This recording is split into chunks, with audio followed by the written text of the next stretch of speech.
Well, good Monday evening, everybody. It's Brad. And I'm Christa. We're the Big Family Homestead. Yay! And we are so glad to be here. Technical issues last night were out of our control. Nightmare. Holy smokes. There was a bad storm after that, after we couldn't get on. Holy cow, guys. Brad talked a little bit about it this morning in the devotion chat, and I was in a dead sleep, and I sat straight up with this lightning that hit. It was loud. It was loud. It was not far from the house. It scared me. Whew. I can't say to death because I'm sitting right here. Well, yeah. And the funny thing is that we've actually been through hurricanes in Florida. Were nothing compared to this. This was crazy. Yeah. It was, and it's actually happened here before when we lived further over, that there have been supercell storms go right over the house. Yep. And it's literally nonstop lightning for half hour, 45 minutes. I mean nonstop lightning. It just keeps rumbling, it just kept rumbling and rumbling and lightning going, and it was crazy. I was intense. Really concerned for the animals. So we stayed up for a little while, waiting till the storm passed, but just watching the barn, watching the animals, and making sure nobody bolted through the fence. And not that we could really do anything about it till the storm was over, but at least we'd know about it until then. So here's the scoop. We usually on Sunday nights have good news stories, and we are going to have those tonight. Yep. We've got 8 really good news stories, a la kind of Paul Harvey. He was the inspiration for this. I used to really enjoy listening to Paul Harvey on the radio, and now I miss him. Yeah. And so we're going to try our best to emulate the greatness of Paul Harvey, the best we can anyway. There's no way we could fill his shoes. No. Not ever. Well, especially since, we don't have any of his shoes. No. No, we're shoeless. We are shoeless. So the way this Literally, works, actually, I don't have any shoes on. So the way this works is we kind of tell you guys about what's going on here at the Big Family Homestead for a few minutes while we stall for everybody to get here, and then we begin reading these great news stories, and then we share and we pray, and then we get on with our day. Evening. Day's over. So, what's been going on here? The cows have been bred. Yes, we have bred all of the cows. I'm praying that it has taken with all of them. We have a friend that lives nearby. Well, it's a friend of a friend, but we're becoming friends, which is great. They have a dairy farm, and she does all of the breeding for their dairy farm, and they have over 100 cows. So she knows what she's doing. She bred Dottie last year, and we've got a great calf as a result. And so she bred our cows this year, and all she had was Guernsey. Yeah, she only had Guernsey semen to breed the cows, which I was totally fine with. Whatever these cows will be, they will be for meat, or we will sell them to pay for hay. So they are all bred. Knock on wood, fingers crossed, whatever. That's all nonsense. Fingers crossed, eyes crossed, knees just crossed. Just praying that, crisscross will make God you jump. allows it to stick. Do its thing. Right. So, There's another thing that's going on. We have some friends who they have shorthorn or longhorn cows, the shorthorn Highlander cows. Nothing like I said. Cows, and they've been calving lately, and they have a little donkey named Philip that was going after the babies, and that's kind of a normal thing for them because they don't think it's part of their herd. Right. So they quickly called us and said, "Hey, can you help us out and take this donkey so that it doesn't kill our calves?" Right. Well, we did, but now we may be having to rehome this donkey because it's going after our cows. Right. And not the little ones. No, the big all of ones. them. It's going after Puzzle, Whiskey, Dottie, Brad. I got kicked. Hope. I got kicked right in the belly. Yeah, here. he did. He's got a nasty bruise on his belly. Thankfully, it didn't hit any thing important. Yeah. Poor little Hope.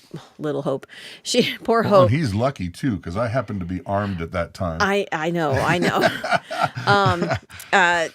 But Hope got kicked in the knee, so Yeah. she's got a nasty bruise. But if his behavior doesn't change, we've tried a bunch of different things. Yep. We've sequestered him.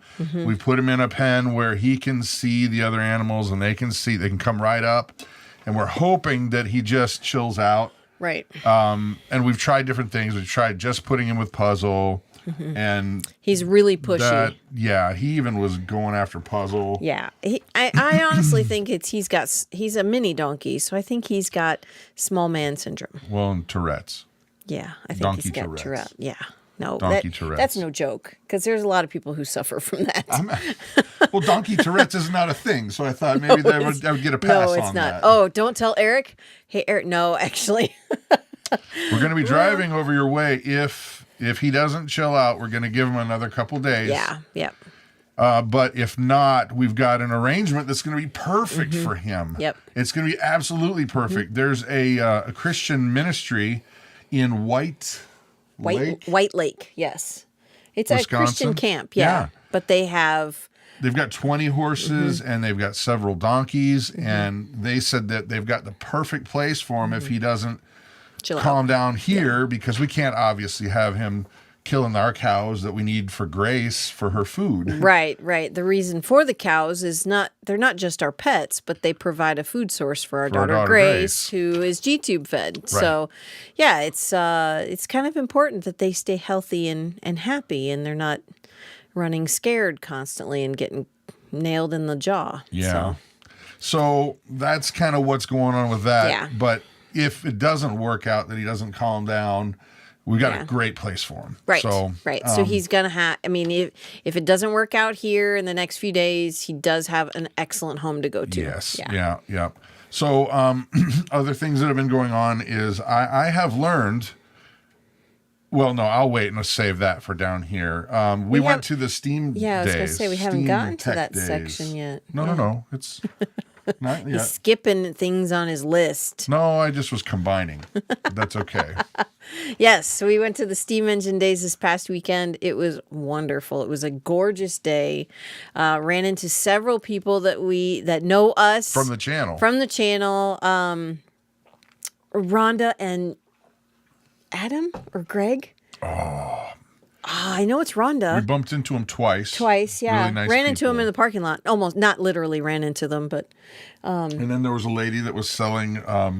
She had cups, mugs, and things, and some artwork. Some stone artwork. It was really, really she cool. She spotted us. It was so funny because she spotted us and she said, "My husband makes me watch your videos all the time," and he wasn't there. No, he wasn't. So we put him in the video. We said, "Hey." Yeah. And then another friend that we have known for many, many years here in Wisconsin, Judy, and her sister were there. She gave us the strawberries. Yeah, Yes, she gave us the strawberry plants. So. Yep. Well, and I'll tell you what, folks, if you see us out and about, come up and say hi. Come talk to us. We're not real stay away kind of. No. We're okay with that. We love Unless you're meeting psycho. people. If you're psycho, you just keep on going. That's fine. Does anybody really admit that though? If you're psycho, you probably do not admit you're psycho. No. It's everyone else that wants to admit you because you're psycho. It's everyone else who's got a problem, not you. Oh, snap. No, you didn't hear what I said. Everyone else wants to admit you because you're psycho? Yeah. Yeah. So anyway. No, Kathy, nothing's wrong with Puzzle.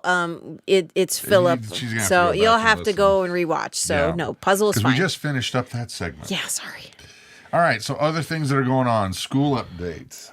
School's going great. School is going great. I'm actually really, really excited. I Hope and Grace are seniors this year. I know, guys, they're seniors. That just blows my mind. But Hope is taking an advanced biology class, and I'm taking it with her. So I bought myself a notebook to take notes and to answer questions and all of that stuff. So we're taking the course together. Yeah. So it's going to be, I mean, it's not like, I mean, I was learning it with her anyway, but now I can actually, you know, I answer the questions before looking at the answers. Yeah. Yeah. So, Yeah. So. okay. But it's been fun. Yeah. So, okay. Well, then I think it's time to move on to...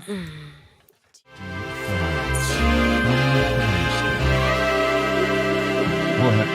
You laugh like that every time. Because it cracks me up every time. Deep thoughts.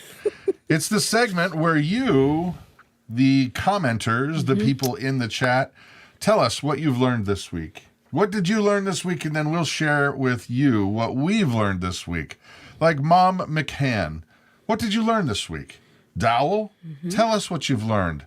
I'm curious to see what the Jurassic gardener learned this week because, boy, oh boy, it would seem like someone who is a Jurassic gardener would learn a lot of things. I would imagine. In the span of a week. Yeah, I would imagine. So, while you guys type furiously, ferociously, delectably, and delightfully, why don't you share what you've learned this week, Mom?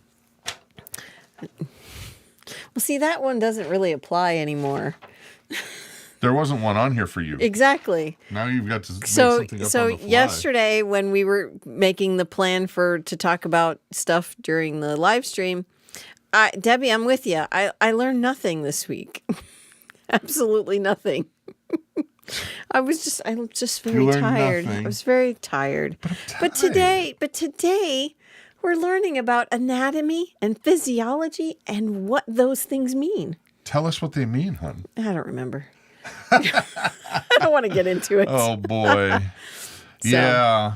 Don't hit a ground hornet's nest with your riding mower. You can't get away fast enough. No, Robert, that's awful. I've done that, man. I've been there, bro. Oh, but with snakes. Oh, I've had snakes attack the lawn tractor. Yeah. Down when we were in Florida, man, there's a lot of snakes that are poisonous. Oh, yeah. And you don't even think, you just react. Must drive over the snake. Kill snake. Kill it. Ow. Because if it's got a triangular shaped head, it's generally a viper, and they want to hurt you. Mm-hmm. They're angry tempered little monkeys. Well, there was one time you were mowing along the bush line, and you went to push the bushes back, and he got with some kind of viper right here. It went for me and just nicked me, just barely.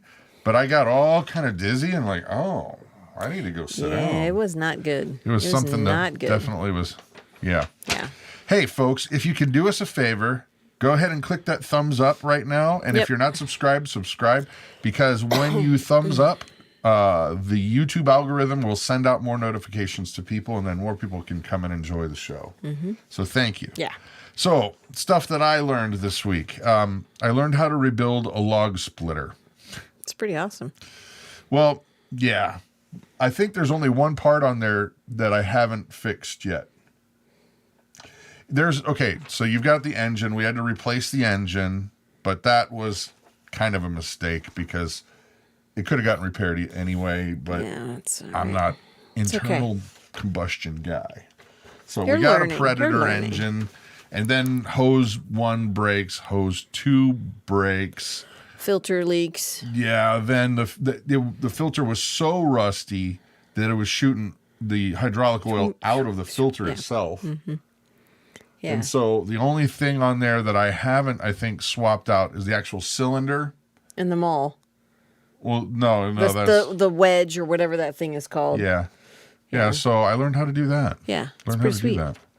Yeah. So, what did you guys learn? Oh, we're sharing. I learned a pretty flower I've never seen before has grown at our back door. That's nice. Linda. We've lived here 41 years. It's called a morning glory. Morning glories are so pretty. Math has changed. Yeah. Oh, yeah. Math's, it's awful. So, alrighty. And also, I learned that if you decide that you want to become a professional soccer player, football, if you're in England, a bit of advice. Do not play for Bournemouth. Because they got shellacked 9-0 by Liverpool. Awful. It was brutal. It was really bad. Oh, Did you build a Frankensplitter? Actually, this is a Frankensplitter because this splitter we got from the Don. Yes, we did. We got from the Don, and he pretty much drug it out of an overgrown pile of weeds, and it was completely rusted over. So who knows how long he had it sitting there. Yeah, no idea. No idea. Actually, he did call to borrow it this week. It was broken when he called. Yeah, I was honest. I was like, yeah, you can borrow it, but it's not working. Right. You'd have to fix it first. I learned how to make watermelon jelly and cantaloupe jam. That's cool. Cantaloupe jam. Yum. That does sound all right. Yeah. Okay, ladies and gentlemen, it's time. It is time for our good news of the week. We've got 8 great, awesome stories. Yep. Some are human things, technology going forward. They're human Some are things? just great stories. Oops. Some are people being cool. Some are animal things. So here we go. All right. I'm odd this week. You are odd, baby. For the past few weeks, Carolyn Bravo Diaz's son and another employee have been the only workers at the fast food restaurant. A customer reportedly became upset after the order she placed in the drive-thru line took longer than expected, 15 minutes to be done. It's still faster than a sit-down restaurant. But when you're expecting it in 2 minutes. I know. I'm just teasing. She was very upset about it and complained to the manager on duty. After the manager spoke to her and explained to her that there were only 2 employees working, she came back with a gift for my son, Diaz wrote. Diaz shared photos of the card with Fox 35 News. It read, "You and I don't know each other, but I came through your drive-thru this morning. I believe God wants you to know He sees you. He sees what a great job you are doing amidst tremendous difficulty. He sees how hard you're working without any help. He sees your dedication and commitment to doing your best. He is proud of you, and so am I. The Lord is going to use this difficult situation for your good, and He is going to bless you for choosing to do the right, and for showing up." That's awesome. Yeah, that was really cool. That is awesome. Yeah. Okay. Next story. This is an interesting one, guys, because I think we've all seen animals do this, and we suspected it, but now science has proven it out. And that is this. Dogs cry happy tears when their owners come home, according to a study inspired by a scientist whose own pup welled up with joy whenever they reunited. It's well known that dogs have tear ducts designed to flush dirt from their eyes, but the process had never been likened to emotion until now. Professor Takafumi Kikashui Sure. decided to investigate after his poodle had puppies and noticed that the dog's face changed when it nursed the babies. It had tears in its eyes. That gave him the idea that oxytocin might be causing the watery flood, and dogs, like humans, may produce tears when they're flooded with emotion. Oxytocin is known as the maternal or love hormone, and he knew from earlier observations that oxytocin is released in both dogs and their owners during interactions. So he decided to run an experiment to see if it brought dogs to tears. Professor Kikusui of Azabu University in Japan used standard tests to measure dogs' baseline tear volume before reuniting it with their owners. They found that the volume indeed went up when the animals got back together with their favorite human. It did not increase when it was a person they didn't know well. For now, they say it seems to have clear implications for the dog/human bond. They have posited that perhaps it was an evolutionary driving force behind the process because teary-eyed dogs may forge a stronger connection between people and their dogs. It is possible that dogs that show teary eyes during their interaction with their owner would be cared for by the owner even more, says Kikasui. Oh, goodness. Pretty cool, huh? Yeah, doulas know all about oxytocin. Yeah, they do. Yes, they do. And Oxycontin. I don't know about that. All right. It was an economic holocaust, the Great Depression of the 1930s. Nobody escaped unscarred, and no place more than 3rd Avenue, New York, was the desperation displayed in all its pity and pain and poignancy. Yesterday's tycoons, bankers, stockbrokers lost themselves in Salvation Army breadlines, huddled around street corner trash can bonfires, or hunkered silent and staring in doorways and alleyways along that boulevard of broken dreams. That sad hour saw the overnight panelists step from their penthouses to the pavement or drown their unemployed talents in bootleg booze. And among the destitute and disillusioned, all at once returned to the bitterness and uncertainty which had characterized his impoverished youth on New York's Lower East Side was a fellow named Ed. Good grades in school had pulled him up from the dregs for the first time. A prize-winning amateur orator at PS 64, the doors of prestigious Townsend Harris Hall High School opened for him. The New York City College, at 20, Ed was hired to represent a U.S. firm in South America. And in 3 years, he had earned enough money to go into business for himself.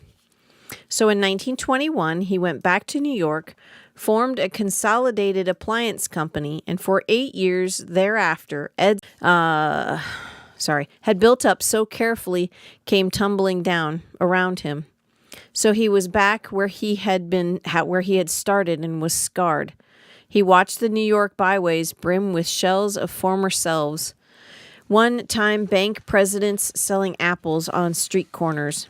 Yesterday's big-shot businessmen paying for each other desperately fumbled through their ragged pockets to pool nickels and dimes huddled in trackside Hooverville hobo jungles. And Ed watched them all, and he painted a portrait of those downcast faces so that the world would never forget a portrait in words. You see, Ed stumbled and climbed from the ruins of his own business in 1929 to write lyrics for songs. And he triumphed over anguish, the anguish of his generation, survived the adversity of his own darkest hour with a few fluid strokes of his gifted pen. You remember Ed Harburg, for songs like April in Paris, and It's Only a Paper Moon, and Over the Rainbow. But now you've met the businessman whom the Depression forced into a songwriting career.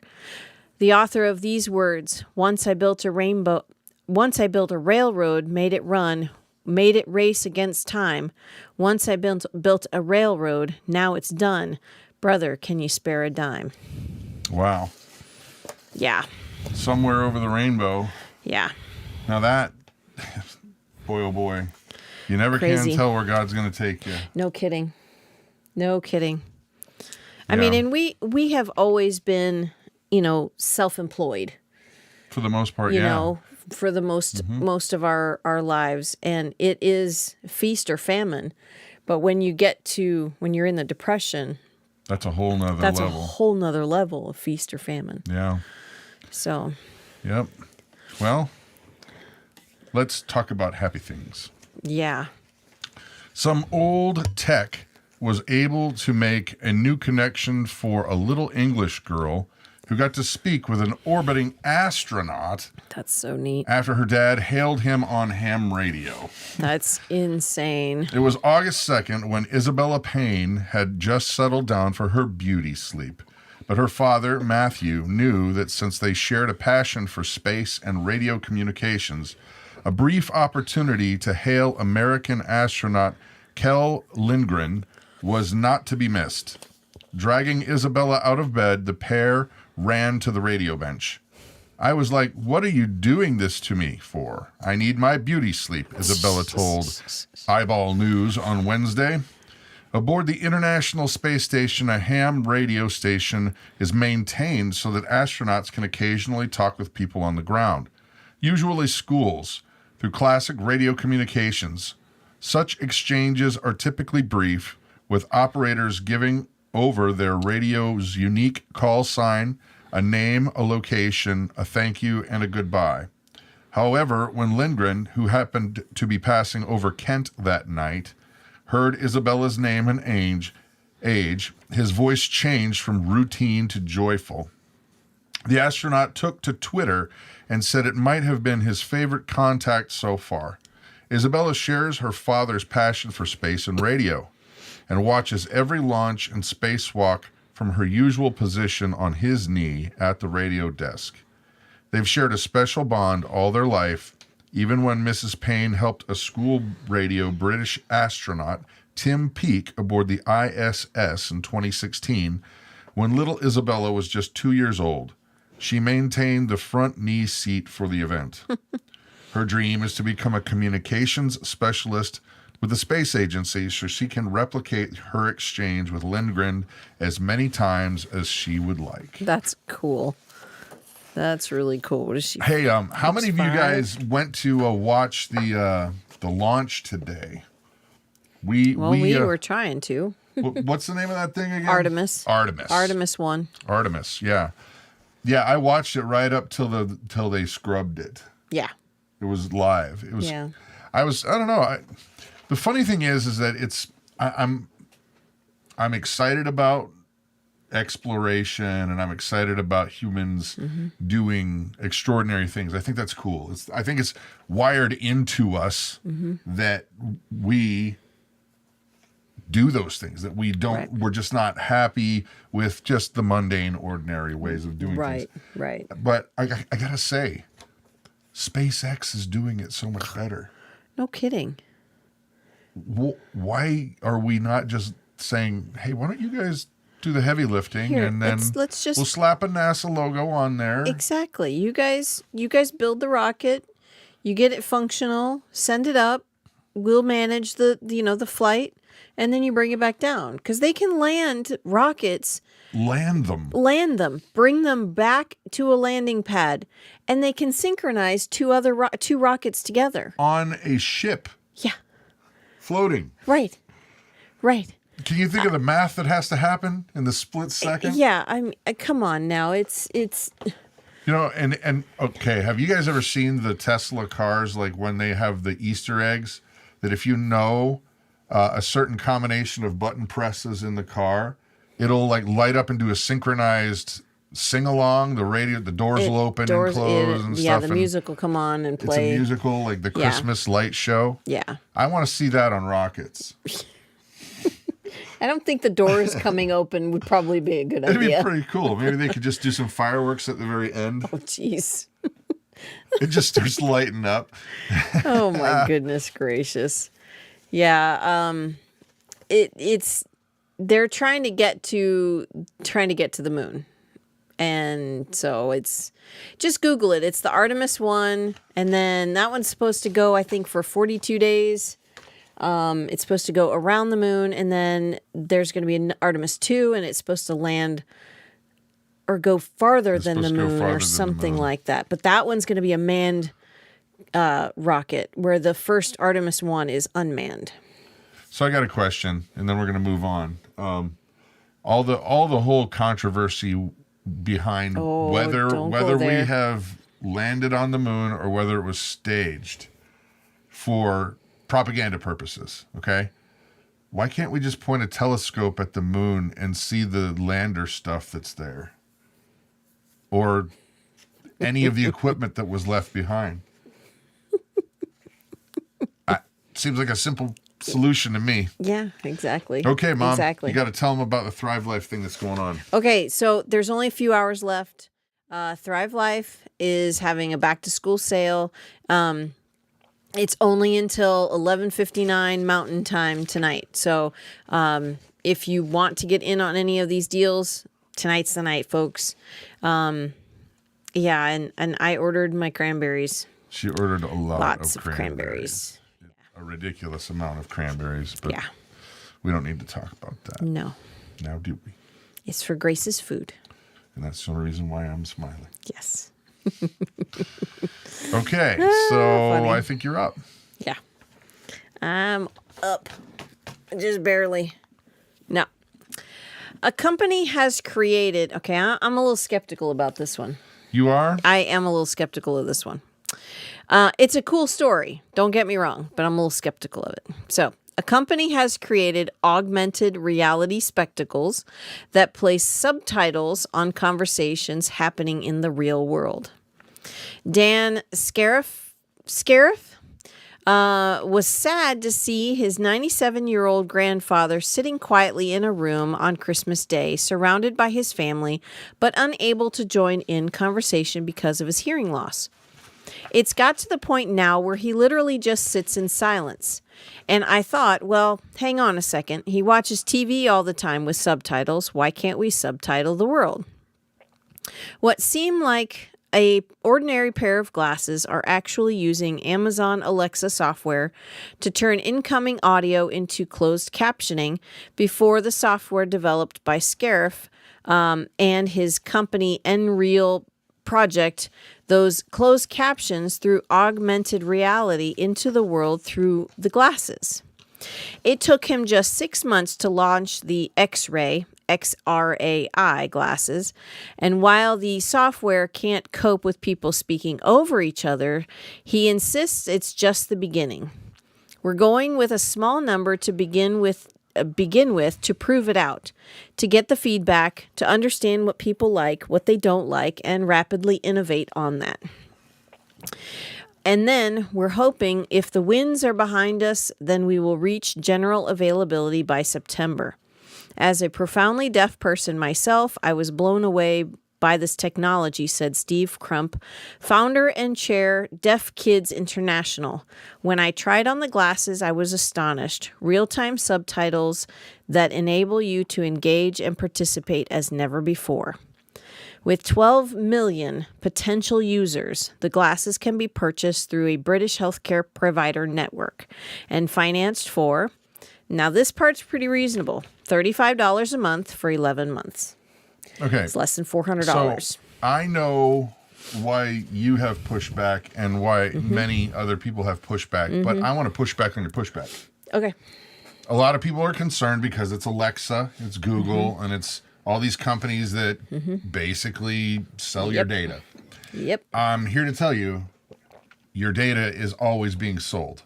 If you have a phone, you already signed a terms of service agreement saying that they can listen in anytime. If you have a smart television, you have signed a terms of service, and that television, believe it or not, listens to every word you say. Yep. And they can sell that data. If you're online, if you've signed a terms of service agreement, and they're monitoring everything. Yeah. Because I totally, our Samsung TV does the same thing. Yeah. Yeah. And we actually happen to have a Samsung. Yeah.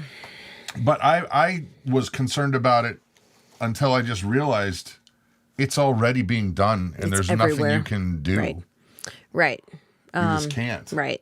I mean, the only way you can avoid it is not have one doing of it. these. Not be in the room with it. Not be in the room with it. Don't have internet plugged into your Samsung TV. Yeah. But then what's the point of the TV? I mean, Yeah. it's you can watch DVDs on it.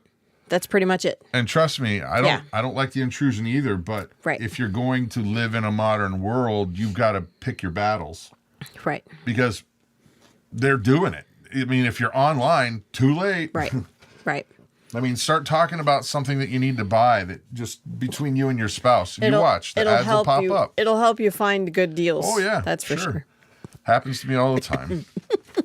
So that's my only pushback on the pushback. Right. And I don't like the intrusion. Well, and don't get me wrong. I mean, our daughter Grace is mostly deaf. I mean, She's she has a severely hearing aid. hearing impaired. Yeah, so it would help her. I mean, she watches TV, and she has a hearing aid, but she still watches TV with subtitles. Yeah. You know. Yeah. So here we go. Okay, next story. Old Doc Roberts isn't all that old. It's a term of endearment mostly, plus the fact that Doc has been around for quite some time. While in the quaint rural community of Cochran, Georgia, it's pretty much cotton and peanut farmers thereabouts. But everybody knows old Doc Roberts and trusts him and loves to hear his stories, like the one about that company he owned back in the old days when Doc Roberts was a young businessman in Albuquerque, New Mexico. You see, Doc wasn't always a doctor. In fact, When he first applied to medical school at the age of 27, he was told that he was too old. So, using his Air Force-sponsored education as an electrical engineer, Doc, back when he was just plain Ed Roberts, started up his electronics business. The company made handheld calculators. Well, they went over big. So Ed took on some employees, 150 or so, and started making PCs, the personal home computers. Top of the line was a dandy. Ed called it the Altair 8800, named after an episode of Star Trek. To save money, Ed hired a teenage college student to write computer language for it one summer. Anyway, the company was impressively entitled Micro Instrumentation and Telemetry Systems. A little long. Yeah, a little bit. Continued, yeah, you wouldn't want to put that on email every time. No. Sorry, Telemetry Systems.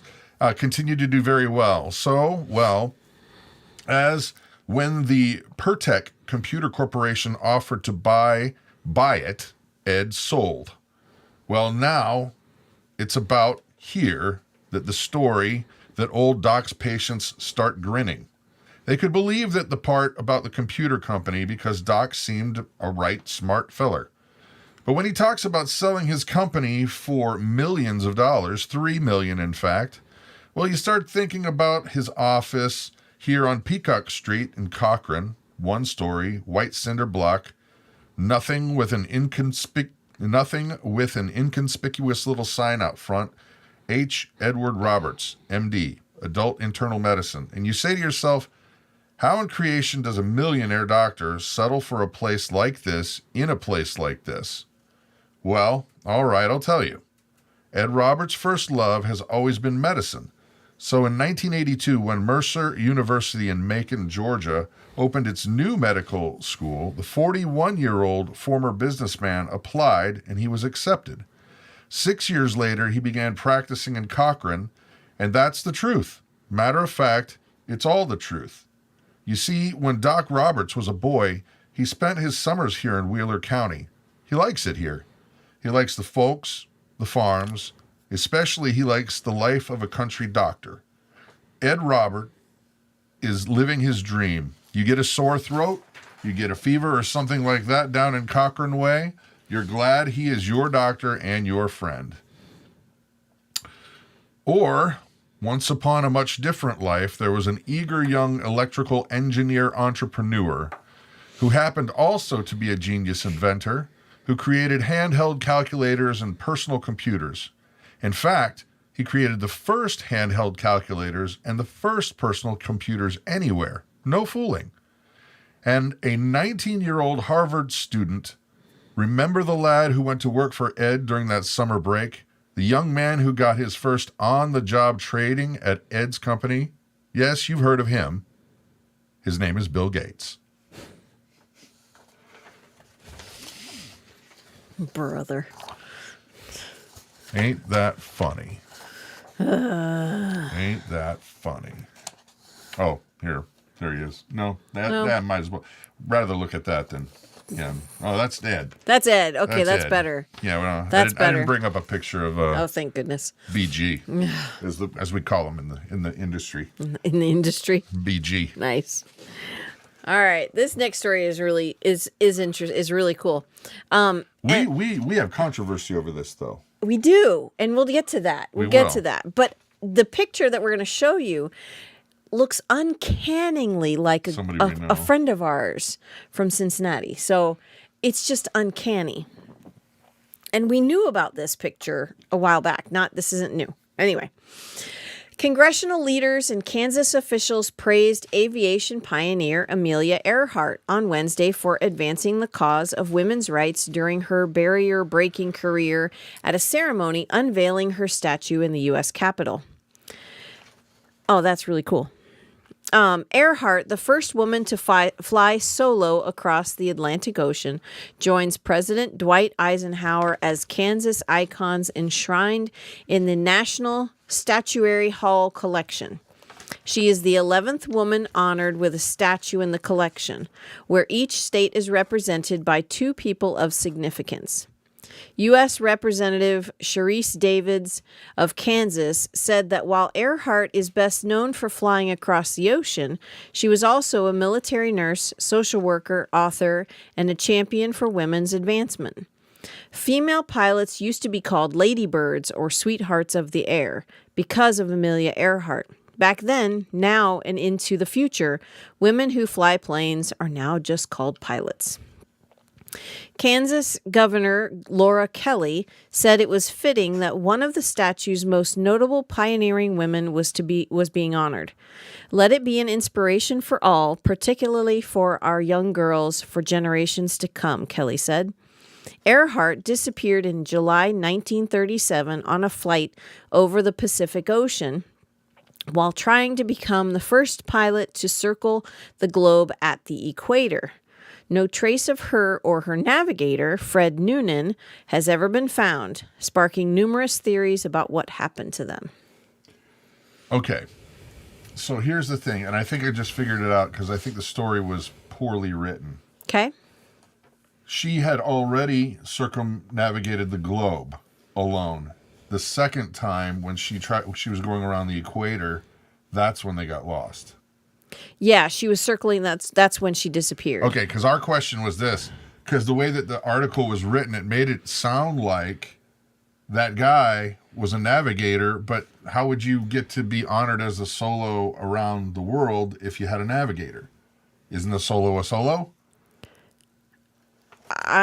I see. I don't know that. I mean, I just assumed she was the solo pilot, but I did some background at Fred Noonan, and he was also a pilot. So that doesn't So count. I don't. He was a navigator also, but he was also a pilot.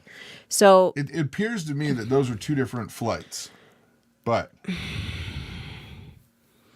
I don't think so. But if you're a history buff and you know the true skinny on Amelia Earhart, share it in the comments section. right. But yeah, but there's also been some what do you call it? They think they have found her remains. Yeah, right. It says they have been They've found. been found artifacts, on some remote island, and they found that they found their bones, or found her bones anyway, and they believe that it is her, and then the parts of the plane in the water. So, navigator is another word for pilot as well. So it's just confusing. It just sounds like the article was not written in a way that was clear. Right. Yes. Fred was lost. He was on that flight that she got lost on. They both disappeared. They both disappeared. And I had a theory. Oh, here she goes. Totally unfounded. I was don't just go spreading rumors, and don't go chasing. 122 waterfalls. people. Really? Don't go chasing waterfalls. Please stick to the rivers and the lakes you're used to. Oh, whatever. I think they were romantically involved and they were running away. Well, they didn't do a good job. I don't know. I'm just, this is a great movie, right? This is a great movie line. A movie story. Because he was married. It didn't go over well. Oh my gosh. Yeah. Yeah. Okay, Anyway. So here we go. Last story of the evening. This is pretty neat. 'Twas the Monday night before Christmas. This last Christmas passed, and all through the house not a creature was stirring. Clay Campbell was cozied up in his favorite chair in front of the TV in his hometown, Garden City, Kansas. All was calm, all was bright. When out on the lawn there rose such a clatter that Clay rose from his chair to see what was the matter. He went to the door, and there, sitting at the threshold, looked plaintively, is that right? Plaintively? I believe so. Plaintively up at Clay was a dog, who seemed very lonely and very lost and very hungry and very afraid. Clay bent down to pet him and asked him, "What's your name, fella?" The animal kept looking up at him in hopeful silence. No way was Clay going to turn him out on a cold winter night. But the dog just stood there. So Clay grabbed him by the neck fur and pulled him into the warm living room. He was calm and gentle creature in some ways, seemed more like a puppy than a full-grown whatever he was. Clay stroked his damp coat, no collar. "Where's your home, boy?" Apparently now his home was here. Clay went to the kitchen to get him some food. While he was gone, his visitor, as if to say, "I won't be in any trouble to you in any way," went to the hallway and curled up in the corner. Clay found him there, and he stayed, warm and content. 3 hours later, Clay yawned and turned off the TV. Time for bed, to take his new friend out to the comfortable backyard shed for the night. So once again, he took the big old boy by the scruff of his neck and led him off. "I'll leave you plenty of food and water," Clay promised. And just before he closed the door, he called back into the darkness, "I'll try to find your master in the morning." But this is the rest of the story. Once upon a time, there was a fearsome creature, vilified in fairy tales, hated and hunted in real life. Once upon a time, there was a dreaded predator who came to symbolize ruthless and cunning. So feared was he that, in fact, the folklore of innumerable creatures describes him as with supernatural proportions. Yet the human apprehension of this animal we know is largely irrational, something traceable to the very fairy tales in which it was told so frequently and so unfairly maligned. The big, cold, hungry puppy that showed up on Clay Campbell's doorstep last Christmas is just one more example. For that animal was no puppy. It was not even a dog. Jeez. He just seemed that way to Clay. Certainly nothing like the fugitive from the local zoo, which he was, considered so dangerous by the authorities that they had ruled out a capture alive scenario. That is, until Clay dragged him into his home, petted him, fed him, only to learn out the following morning that he was returning to its rightful owners, safe and sound, a full-grown 120-pound timber wolf. Oh my goodness. That's insane. Oh my gosh. Oh, wow. What's the matter, little fella? You know what it reminds me of? Oh my gosh. Oh, shoot. What was that? It was that Mel Brooks movie where, Young Frankenstein, where he ends up at that guy's house. Well, it's actually Gene Hackman, and he's blind and brings him in and then tries to start feeding him soup. And burns and he keeps dumping the soup in his lap. Mm-hmm. Oh, yeah. Yeah. That's funny. Wow. A wolf. Boy, you never know. Jeez, oh, Pete. So, there we have it. Here, Hope kitty, you guys, kitty. Yeah, here, kitty. Not a mountain lion. Okay. No. So here's the scoop, guys. Funny. Those of you who were curious earlier were asking about the Bible devotion. It's on a channel that's called Big Family Devotions. Mm-hmm. Not Big Family Homestead, but Big Family Devotions.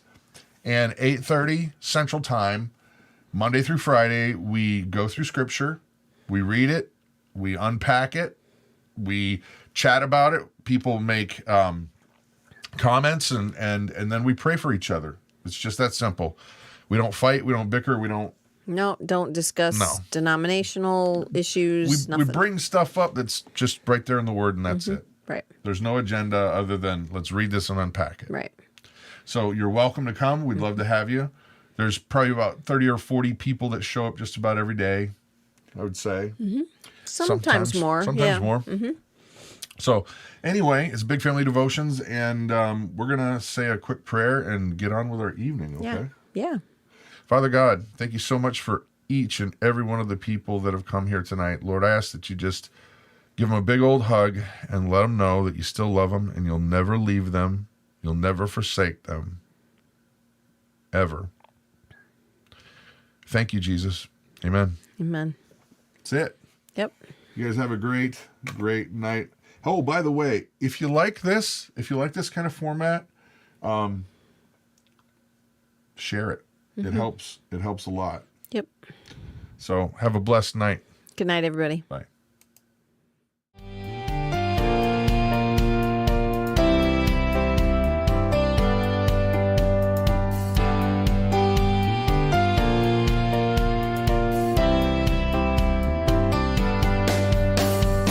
Trust in the Lord with all your heart, and do not lean on your own understanding.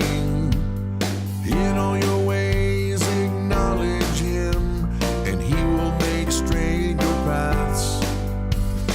Be not wise in your own eyes. Fear the Lord and turn away from evil. Does not wisdom come? Does not understanding raise her voice on the heights beside the way?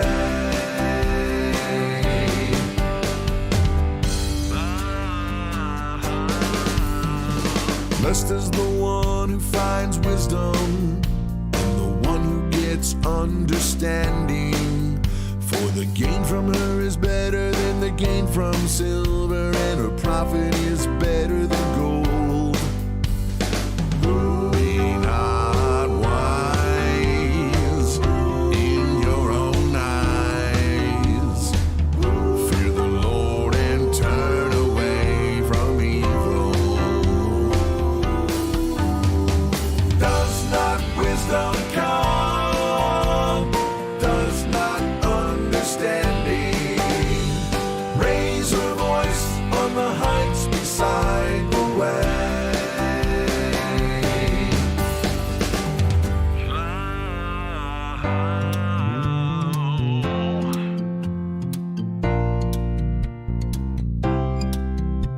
The fear